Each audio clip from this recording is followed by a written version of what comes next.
नमस्कार, आप देख रहे हैं मीडिया हलचल। मैं हूं आपके साथ पूजा यादव। उत्तर प्रदेश में चुनाव को लेकर तमाम दलों की ओर से पुरजोर कोशिशें की जा रही हैं।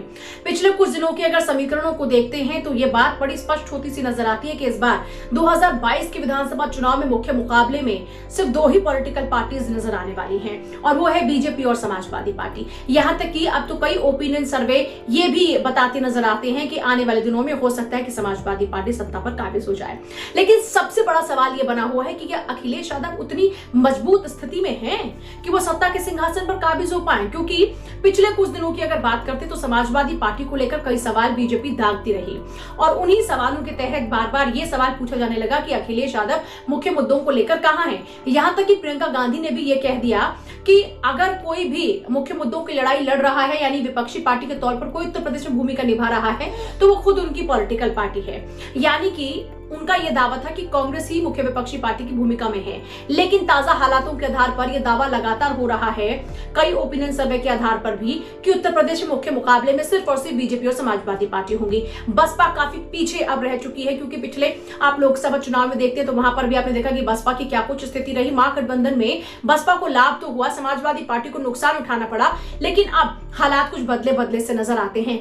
अब इसको इस बात से आप देख सकते हैं कि पिछले कुछ दिनों में जितने भी छोटे छोटे दल थे उन छोटे दलों को अपने लिए बेहतर विकल्प समाजवादी पार्टी नजर आया। यहां तक कि बीजेपी के साथ में रही सुभाषपा ने भी समाजवादी पार्टी के साथ जाना ही अपना बेहतर भविष्य समझा।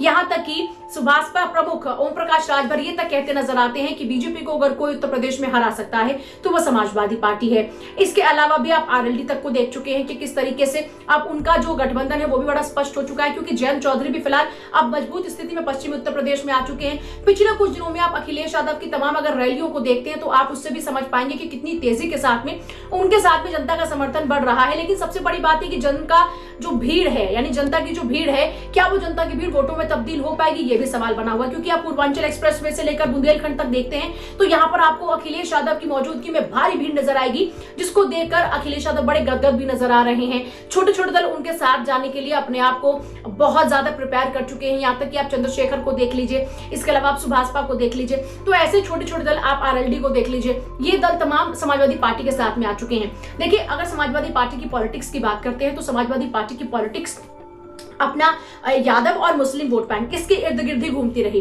कई और फॉर्मूले भी इजाद किए गए लेकिन वो फॉर्मूले लोकसभा चुनाव में फेल हो गए, उपचुनाव भले ही वो कामयाब हो गए हों। आप देखिए, अखिलेश यादव अपने मुस्लिम और साथ ही साथ वाई फैक्टर के अलावा जाटों को भी साथ लेकर चलना चाहते हैं। इसके अलावा उनकी जो अपनी नजर है वो दलित वोट बैंक पर भी है। ऐसा नहीं, सबसे खास बात यह है कि पिछले कुछ दिनों में जिस तरीके से परशुराम का जिक्र हुआ, भगवान परशुराम का, उसके तहत वो ब्राह्मणों को साधने की भी कोशिश कर रहे हैं। अब आप इस बात से अंदाजा लगा चुके हैं कि कितनी तेजी के साथ में जातीय समीकरणों को साधने की कोशिश समाजवादी पार्टी के मुखिया अखिलेश यादव कर रहे हैं। लेकिन यहाँ पर एक बात और भी समझनी होगी। देखिए, पिछले अगर कुछ दिनों की बात करते हैं तब तो समाजवादी पार्टी काफी एक्टिव नजर आई, लेकिन यहाँ पर जो एक थोड़ा सा फॉल बैक नजर आता है वो ये कि अखिलेश यादव स्ट्रीट फाइटर के तौर पर क्या लड़ाई लड़ पाएंगे। क्योंकि देखिए, पश्चिम बंगाल में अगर ममता बनर्जी जीती तो उसकी वजह यह थी कि वो स्ट्रीट फाइटर हैं। क्या अखिलेश यादव स्ट्रीट फाइटर हैं? अगर ये सवाल पूछा जाता है तो ये बहुत कम नजर आता है क्योंकि पिछले कुछ दिनों में जब आपने देखा कोरोना की दूसरी लहर के दौरान में जब लोगों की जानें जा रही थी, उस दौरान में भी अखिलेश यादव को जिस तरीके से अपनी मौजूदगी दर्ज करानी चाहिए थी उतनी मौजूदगी उनकी नहीं थी। वो बात और है कि उनकी पार्टी के समर्थक लगातार सड़कों पर उस दौरान उतरे हुए थे, हाथरस कांड के बाद से लगातार। लेकिन अखिलेश यादव की भी अपनी बहुत अहम इसमें भूमिका थी, उसमें वो कहीं पीछे रहे। खैर, कुल मिलाकर देखा जाए तो अभी समाजवादी पार्टी के मुखिया बिल्कुल डटे हुए हैं। जातीय समीकरणों से लेकर बीजेपी को घेरने तक की बातों पर लगातार वो बहुत अपनी स्ट्रैटेजी पर काम कर रहे हैं। लेकिन जिन्ना के नाम पर उनको बीजेपी ने जमकर घेरा और उस मामले को लेकर जबरदस्त तरीके से उनकी घेराबंदी करके समाजवादी पार्टी के वोट काटने की पूरी कोशिश भी की गई थी।